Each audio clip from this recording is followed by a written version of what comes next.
Hey guys, so this is a quick video for those of you who might have bought the $400 comma harness Black Panda setup.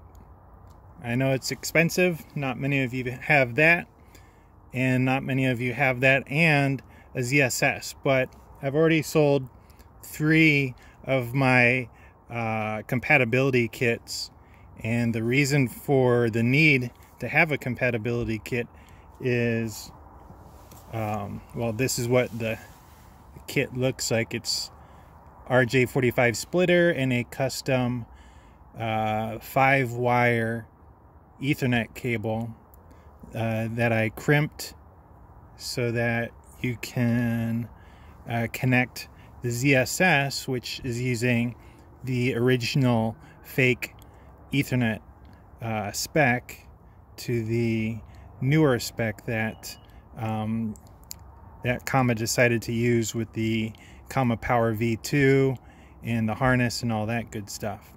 So how do you connect it? Well, it's really simple.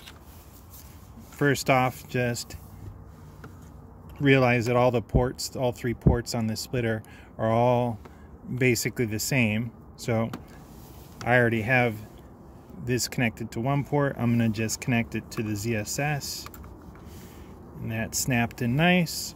I will put this one in the bottom here. Doesn't really matter what this came from. I think this one's actually going to the harness, and this one here I believe is going to the Power V2.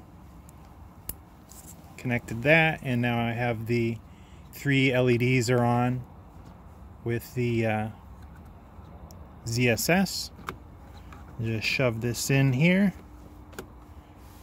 and you know, ideally you have maybe it zip tied or velcroed or something, so it's not bouncing around. You don't want it rubbing against anything sharp,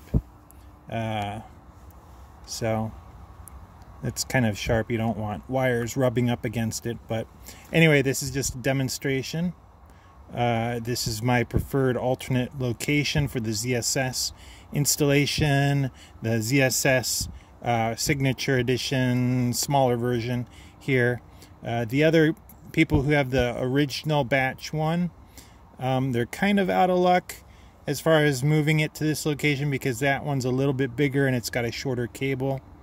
But anyway, that's pretty much all you need to know as far as connecting it to the new Comma harness.